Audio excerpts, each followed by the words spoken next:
Қазақ қыздарын итереміз. Осылай деген ресейлік жазушы Алматыда тренинг өткізбекші.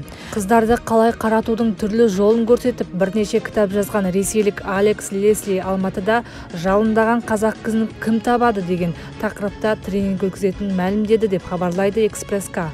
Оның осынау шулы мәлімдемесін Ардақ есімді Facebook қолданушысы өз парақшасында жариялаған. Онда Алекс Лесли қазақ қыздарына қатысты анайы сөз айтып, арам ойын қалай жүзеге асырғысы келетінін айтқан. Украинаға қарсы мобилизация жүріп жатқанда біз Қазақстанға барып төсек қатынасын жаңғыртамыз. Бұл меніңше табылған ақыл. Біз өз мобилизациямызды жүргіземіз. Барлық қазақ қызын итереміз, деді Алекс Лесли. Ресейліктің бұл мәлімдемесі қоғамда үлкен дүмпу туғызды. Желі қолданушылары оның тарапына наразы пікірлерін жазып, жазалауды талап етіп жатыр. Мекен жайын беріңдерші, аузын айдан қаратайын. Шошқа, семинарға келгендердің арасынан мынаның басын жаратын адам табылатын шығар. Не деген масқара, не деген сұмдық. Мынаны жазаға тарту керек. Ағайындар, семинардың уақытын, қайда болатынын біліп алып, өзіміз ағайындар болып басын жарып кетейік. Қазақ жігіттері, намысымыз өлген ба мүлдем?